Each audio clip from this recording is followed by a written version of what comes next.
ఈ పరువు ఆడపిల్లల వల్ల మాత్రమే ఎందుకు పోతుంది? ఎందుకంటే చాలాసార్లు అబ్బాయిల తల్లిదండ్రులు ఎవరు కూడా ఇటువంటి పరువు హత్యలు చేయరు. అంటే ఇక్కడంతా అబ్బాయిల తల్లిదండ్రులు గొప్పవాళ్ళు, అమ్మాయిల తల్లిదండ్రులు నేరస్తులే నేను చెప్పట్లేదు. పరువు నిలబెట్టడం అనేది కేవలం ఆడపిల్లల బాధ్యతే.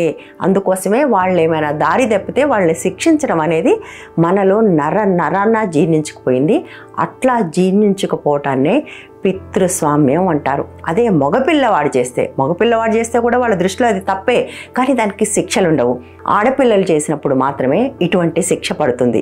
ఇకపోతే రెండో విషయం, నిజంగానే చాలామంది తల్లిదండ్రులు, ముఖ్యంగా తండ్రులు, కూతుళ్ళని తమ గుండెల మీద పెట్టుకుని పెంచుకుంటారు. వాళ్ళ ప్రేమలో ఏ రకమైన కల్తీ లేదు. పిల్లలంటే విపరీతమైన ప్రేమ కూడా ఉంటుంది.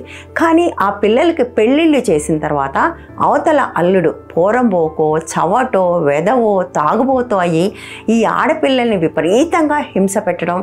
మన దేశం తెలిసిందే కదా, బ్రైడ్ బర్నింగ్ అని. ఈ దేశంలో తగలబడినంత మంది వధువులు ప్రపంచంలో ఇంకెక్కడా తగలబడలేదు. సో ఇంతమంది పిల్లల్ని తగలబెడుతుంటే కూడా ఒక్క తండ్రి కూడా వెళ్ళి తమ కూతుర్లను చిత్రహింస పెడుతున్న వాళ్ళని, కూతుర్లను చంపేసిన వాళ్ళ మీద కూడా ప్రతీకారం తీర్చుకోలేదు. అక్కడేమైంది? చంపేంత ప్రేమ.